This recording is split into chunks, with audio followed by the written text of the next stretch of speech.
Frère Rémi Valéjot, dominicain à Strasbourg, dominicain depuis 25 ans, après avoir rencontré les frères à Jérusalem dans les années 88-93, lorsque j'étais en poste là-bas sur un projet muséographique. Je suis un ancien élève de l'école du Louvre et de la Sorbonne, et donc après cette mission muséographique à Jérusalem-Est, j'ai frappé à la porte des Dominicains, poursuivi le cursus d'études de théologie en conséquence, et je suis arrivé à Strasbourg en 1999. Et jusqu'à cette année 2019, j'ai donc dirigé le centre Emmanuel Mounier, qui est notre centre de conférence des frères dominicains à Strasbourg, dans un registre pluridisciplinaire. Et depuis 2006, je dirige et anime le Rhin Mystique, qui est un programme de valorisation du patrimoine spirituel de l'Alsace et des deux rives du Rhin, qui sous forme d'expositions, de lectures-concerts, de conférences, en partenariat avec nombre d'institutions strasbourgeoises et alsaciennes, permet de revenir aux sources donc, des grands auteurs qui ont donné une âme peut-être à l'Alsace, mais aussi à l'Europe tout entière, grâce aux influences qu'ils ont pu avoir entre le XIIe et le XXe siècle. En Alsace, nous sommes peu. Hein. Je vous ai évoqué qu'il y en avait un couvent, toutes les villes. Il n'y en a plus qu'un aujourd'hui à Strasbourg, le couvent des Dominicains de Strasbourg. Sachant que le premier couvent fondé en 1224 a été fermé en 1521 à l'initiative de Martin Bucer. Et Martin Bucer était un dominicain de Célestat qui a institué la réforme à Strasbourg. Donc entre 1521 et 1927, il n'y a plus de dominicains à Strasbourg. Alors, ils sont revenus à Strasbourg en 1927 et donc ont institué le petit couvent donc, du boulevard de la Victoire face au jardin de l'Observatoire, où se trouve le centre Emmanuel Mounier, que j'ai dirigé une vingtaine d'années. Sachant que des dominicains, à Colmar, ils ont perduré par leur présence autant que les sœurs dominicaines d'Unterlinden ou les sœurs Sainte-Catherine jusqu'à la Révolution française, jusqu'à la nationalisation des biens de l'Église. Aujourd'hui en Alsace, de moniales dominicaines, il n'y a plus que les sœurs dominicaines de Orbey, qui sont les héritières des sœurs dominicaines d'Unterlinden, du couvent Saint-Jean-Baptiste d'Unterlinden de Colmar. Donc deux petites communautés qui témoignent encore de cette vitalité tout à fait étonnante. Et je dois dire aussi que dans l'histoire dominicaine, c'est une vitalité assez singulière, hein, que celle qui a été vécue dans cette région et en Alsace en particulier, par rapport à d'autres contrées, Italie, Espagne ou Pologne, pour des territoires plus à l'est. Nous sommes au XXIe siècle. On observe depuis quelques décennies sur l'ensemble du territoire français, de la France de l'intérieur comme on dit, mais sur l'ensemble du territoire européen en général, une déchristianisation qui touche autant les sphères catholiques que les sphères protestantes, avec des communautés qui se résorbent dans l'une et l'autre confession.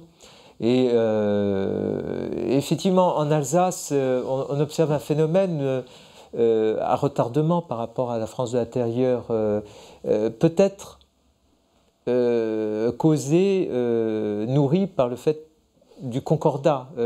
Il y a une plus grande connivence entre société civile et Église qui fait que les choses ont perduré ou perdurent encore un peu plus longtemps. Mais la sécularisation qu'on observe en Occident ne cesse d'avancer et donc elle touche l'Alsace comme d'autres contrées et on observe depuis quelques décennies et puis une petite accélération cette dernière décennie du XXIe siècle, effectivement une déchristianisation, avec de plus petites communautés, voire de disparition de communautés religieuses. On n'est plus du temps du haut Moyen-Âge et du XIVe siècle, hein, où on appelait donc cette vallée rhénane, et en particulier ce tronçon du Rhin supérieur au niveau de l'Alsace, la Pfaffengasse, la rue des curés. Hein. Donc il y a un manque de vocation manifeste, qui correspond effectivement à un affaissement du tissu des fidèles, tissu ecclésial des fidèles en général. En Alsace, il y a une tradition de l'Église luthérienne de la Confession d'Augsbourg. Il y a aussi une tradition donc réformée,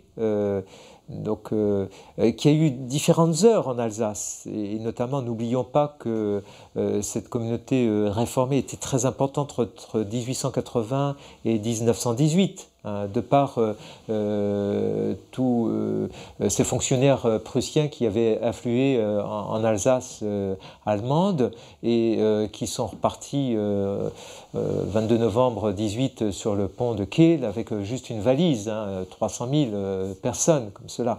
Donc un affaissement tout à coup de cette communauté réformée, une communauté donc de la confession d'Augsbourg qui avait encore bien pignon sur rue. Et puis, par ailleurs, on voit peindre ces communautés évangéliques qui dérogent donc du cadre institutionnel du Concordat. Elles ne sont pas incluses, effectivement, parce qu'en sus des institutions donc, du XIXe siècle, elles ne font pas partie, effectivement, de cette sphère des églises institutionnelles. Donc, il y a... Là, en tant que catholique, je ne peux pas parler à la place d'un protestant. Il y a évidemment des petites tensions et des incompréhensions sur lesquelles je laisserai parler un représentant donc, de la communauté de la confession d'Augsbourg ou de l'Église réformée. Enfin, quoi qu'il en soit, de la communauté actuelle de l'union des églises protestantes d'Alsace et de Lorraine. On arrive à un moment charnière et particulièrement important et fascinant, c'est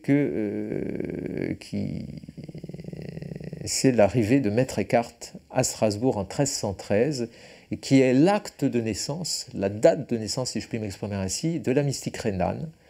Et d'une mystique rhénane qui ne se referme pas sur sa réalité même de spiritualité à une époque donnée. C'est un vecteur de pensée qui va traverser les siècles d'une manière tout à fait étonnante et nourrir différentes formes de pensée, que ce soit la philosophie, la théologie, les arts. Donc Maître Eckhart, je rappellerai qu'il est né vers 1260, aux lisières de la forêt de Thuringe, près d'Erfurt, et c'est d'ailleurs au couvent des dominicains d'Erfurt qu'il grandit en tant que frère prêcheur, avant de rejoindre le couvent de Cologne où il étudie auprès d'Albert le Grand. Et donc il hérite d'Albert le Grand cette capacité de savoir encyclopédique de cette figure médiévale tout à fait étonnante, trop peu connue aujourd'hui parce que c'est foisonnant. Mais Maître Eckhart en ressaisit donc l'essence de la pensée.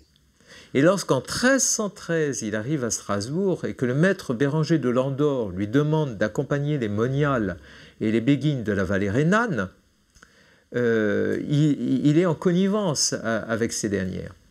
Et lui, le maître en théologie de l'école de Paris, va abandonner le latin pour s'exprimer en Mittelhochdeutsch, en langue vernaculaire, et va intégrer dans sa mode de pensée l'expression littéraire, voire poétique, de ces béguines dans sa prédication allemande en Mittelhochdeutsch.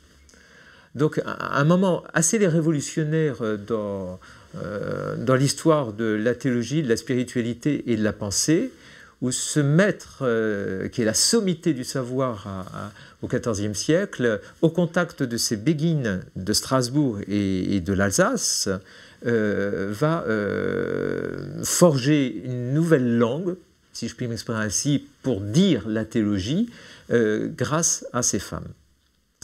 Et pendant une dizaine d'années, Maître Eckhart va prêcher donc à Strasbourg, à Colmar, dans d'autres villes, jusqu'à Bâle, dans ce registre tel que je viens de l'évoquer, ce qu'on appelle la mystique rhénane, avec l'un ou l'autre disciple, Henri Suzeau ou Jean Toller, qui est originaire de Strasbourg. Et Jean Toller, qui est né à Strasbourg en 1300 et mort à Strasbourg en 1361, est le plus fidèle disciple de Maître Eckhart et va être le vecteur de diffusion de cette mystique rhénane dans des sphères qu'on ne soupçonnerait pas et qui éclairent finalement la pensée du XVIe siècle, du XVIIe siècle, du XVIIIe et du XXe siècle d'une manière tout à fait étonnante.